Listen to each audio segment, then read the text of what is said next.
Well, every 5 years, Congress writes a new farm bill, legislation that's responsible for pumping billions of dollars into farm states like Oklahoma. Money that covers everything from food stamps to farm subsidies. And while just a fraction of the total cost of the farm bill, it is the farm subsidies that many in the developing world believe are keeping world commodity prices artificially low. Well, created during the Dust Bowl days by President Roosevelt, farm subsidies were a way to save thousands of small farmers on the brink of disaster. Since then, tens of billions of dollars has flowed into farm country to control commodity prices while also helping farmers through the lean times. What we need to keep in mind is farm subsidies were originally established to ensure a domestic food supply for the United States, and that's why they're there today. Less than 2% of Americans are now involved in production agriculture, yet farmers remain a powerful force in our nation's capital. When the White House proposed lowering farm payment caps by 1/3 for the new budget, farm groups rallied, and the proposal never got off the ground.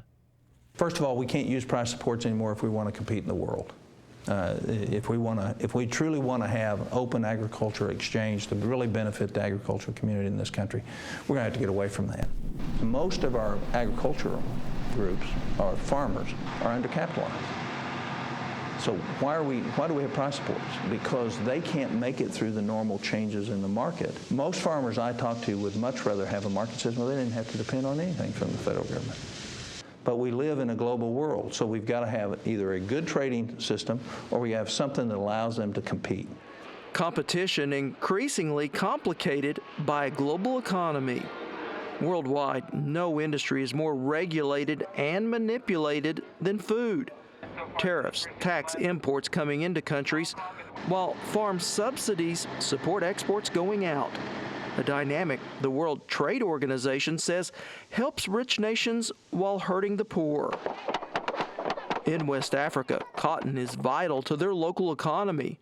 Labor's cheap here, just about $1 a day, but farmers still struggle to make a profit, something they blame on Western farm subsidies they believe keep world cotton prices unnaturally low. What we want is to stop subsidies. So the government should not provide them with subsidies so that we are on equal foot regarding the markets. Unlike in the U.S., farmers here receive no help from the government. To survive, they grow food crops for their family and cotton for cash, earning in a good year only about $300. The world markets shape and hurt all of us. Back in Oklahoma, Matt Mueller is preparing to plant another cotton crop. In Oklahoma, it's cotton farmers that receive some of the largest farm subsidies, amounts Mueller believes can be misleading. The subsidies we receive are basically passed on throughout the economy. So we can go buy John Deere tractors so that the guy who made the John Deere tractor making union wages can keep his job, so that we can buy our chemicals that keep Monsanto and investors in Monsanto and those companies involved.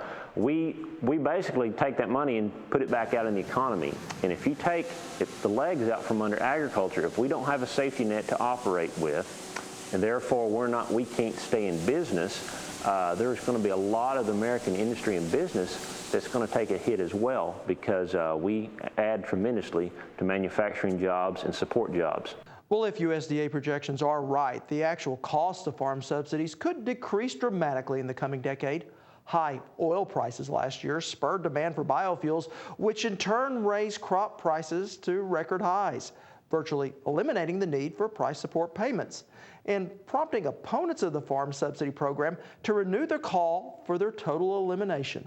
Yet many in farm countries say all you need to do is look at this year's record low wheat crop to understand the ups and downs of farming, and believe it would be unwise to bet the farm on an economic forecast.